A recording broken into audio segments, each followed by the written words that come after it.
Kita semua pasti tahu bahwa saat kemerdekaan Indonesia di awalnya, laut-laut di antara pulau-pulau di Indonesia bukanlah milik Indonesia. Perdana Menteri Juanda yang kala itu menjabat dan Menteri Chairul Saleh merasa janggal dan menyatakan hal ini tidak benar. Kemudian, seorang pemuda berusia 20 tahunan bernama Mohtar Kusuma Atmadja diminta bantuannya oleh Menteri Chairul Saleh. Dengan ketekunan dan studi mendalam dari sejarah dunia selama bertahun-tahun, Indonesia akhirnya mengklaim laut di antara pulau-pulau Indonesia adalah milik Indonesia. Klaim laut itu begitu melegenda. Itulah yang kita kenal dengan nama Deklarasi Juanda pada tahun 1957. Seluruh dunia geger, dunia menentangnya dengan tidak ada yang menyetujuinya. Indonesia tidak tinggal diam dan terus mencoba meyakinkan dunia. Hingga tahun 70-an akhir dan tahun 80-an awal, Indonesia terus berjuang dengan gigih melalui diplomasi oleh Mohtar Kusuma Atmadja di konferensi PBB tentang hukum laut. Puncaknya adalah negosiasi Mohtar Kusuma Atmadja yang kala itu menjabat Menteri Luar Negeri Indonesia dengan State Secretary Amerika George Shultz. Dengan kelihayan seorang Mohtar, akhirnya dunia menyetujui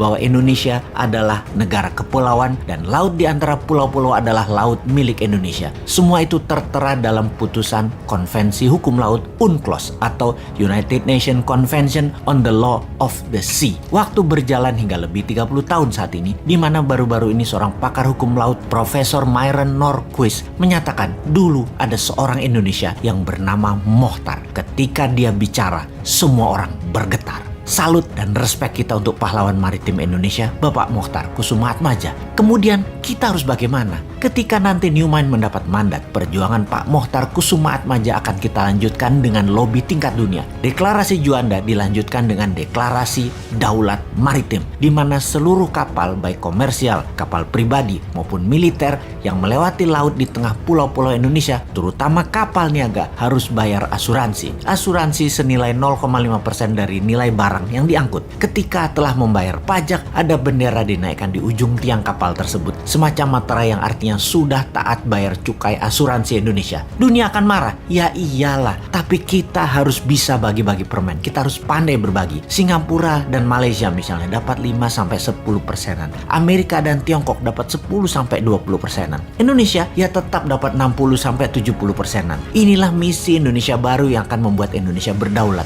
Semua itu berbeda dengan yang menjabat saat ini. Konsep bernegara yang tidak bergantung uang asing seperti yang dikerjakan pejabat penuh prestasi yang katanya adalah pejabat satu-satunya yang paling pinter urusan keuangan, yang satunya lagi di sisi seberang adalah senang dengan FDI atau Foreign Direct Investment. Mau yang miring ke asing IMF dan Amerika maupun yang miring ke Tiongkok, keduanya saat ini membuat Indonesia tidak akan pernah menjadi negara berdaulat. Strategi keduanya itu akan hanya membuat Indonesia terjebak menjadi negara tengah atau middle country selamanya, selama mereka menjabat dan selama mereka berkuasa. Kasih deh 2 kali masa jabatan lagi, perpanjang hingga jabatan ketiga dan jabatan keempat sampai 2034. Tetap Indonesia kan gini-gini aja. GDP per kapitanya paling mentok dari 3.900 saat ini, paling naik hanya paling ke 5.000-an selama 13 tahun ke depan. Terjebak di tengah plus masih terus terpesona dengan asing. Untuk itu Indonesia harus berubah, harus berani, harus kompak, harus satu visi, satu misi, yaitu membuat Indonesia berdaulat. Salah satunya kedaulatan laut berserta kemanfaatan laut serta isinya. Selama ini iya, wilayah itu wilayah Indonesia. Kita sekarang minta lebih lagi karena kita mengurusi kerusakan lingkungan laut akibat 100.000 kapal asing melewati perairan Indonesia tanpa kita dapat benefit apapun, terutama benefit finansial. Kita tekor. Sahabat muda, zaman berubah cepat. Indonesia harus lebih dihargai. Pak Mohtar adalah pahlawan maritim Indonesia